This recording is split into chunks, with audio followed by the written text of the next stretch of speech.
Take a moment and think about this question. How much black plastic do you have in your home? Toys, carry-out containers, kitchen tools.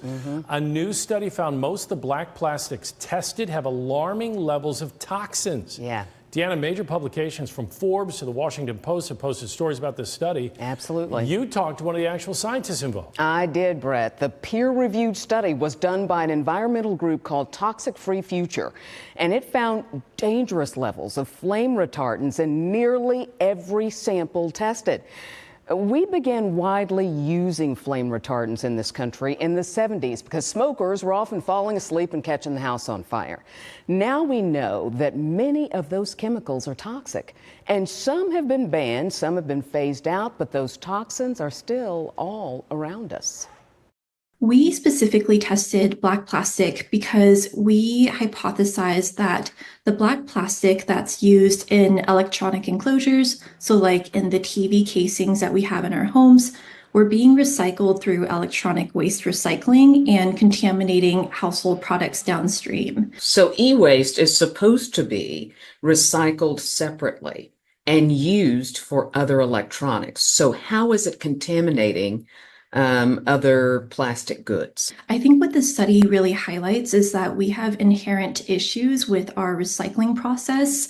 We don't have regulations on what kind of chemicals and what kind of materials are allowed to go into the recycling process. To be clear, these are flame retardants that we know to be carcinogenic. So there's no question about that. But they're still being used in plastics, right? They are carcinogenic. They can cause endocrine disruption, neurotoxicity, as well as reproductive and developmental toxicities. To the skeptic who says, okay, so that chemical is in the plastic, but we have no evidence that it's actually leaching out. You say what to that? Well, we know for a fact that flame retardants, as well as other chemical additives, are not chemically bound to the polymers that they're added to. And there are actually plenty of studies that have found flame retardants in indoor air or dust and water. And so there is proven evidence that flame retardants are able to leach out from the products that they're in and into the environment around us.